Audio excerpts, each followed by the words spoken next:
தமிழக அரசியல்ல அமைதியா இருக்கிற மாதிரி தான் தெரியுது. ஆனா அந்த அமைதிக்குள்ள ஒரு பெரிய புயல் உருவாகிக்கிட்டு இருக்கு. ஒரு பக்கம் சினிமா ரசிகர்களின் பேராதரவுடன் உயர்ந்து வரும் முதலமைச்சர் விஜய், மற்றொரு பக்கம் அரசியல் ஆட்டத்தை அமைதியாக கணக்கிட்டு விளையாட தயாராக இருக்கும் அண்ணாமலை. திமுக அதிமுக இதெல்லாம் பின்பக்கம் போகும் அளவுக்கு புதிய அரசியல் மோதல் உருவாகுது. 2029க்கு தமிழ்நாட்டை வழி நடத்த போறது யார்? விஜயா, அண்ணாமலையா? இது சாதாரண அரசியல் போட்டி இல்லைங்க. இது தமிழ்நாட்டின் அடுத்த தலைமுறையை தீர்மானிக்கக்கூடிய மோதல்.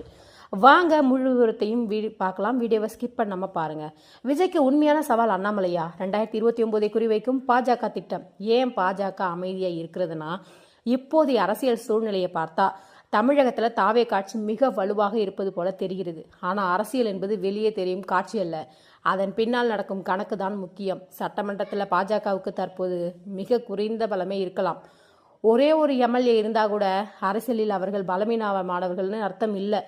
ஏன்னா தேசிய கட்சிகள் நேரடியாக தாக்குவதற்காக பதிலாக சரியான நேரத்துக்காக காத்திருக்கும். அதே மாதிரி தான் பாஜகவும் தற்போது செய்கிறது. அவங்க அமைதியாக இருக்கிறாங்க, ஆனால் கவனிக்காமல் இல்லை.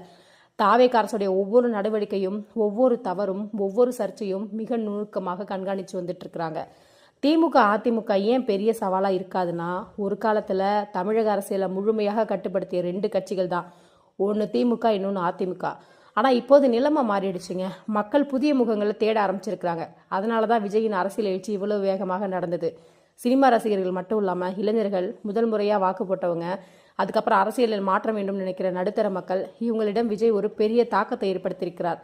இதனால பாரம்பரிய கட்சிகள் சிக்கலில் சிக்கியிருக்கின்றன. அவர்கள் இன்னும் பழைய அரசியல் மொழியிலேயே பேசிக் கொண்டிருக்கிறார்கள். ஆனால் விஜய் மக்கள் மனநிலையை புரிந்து கொண்டு புதிய பாணியில் அரசியல் செஞ்சு வந்துட்டு இருக்கிறாரு.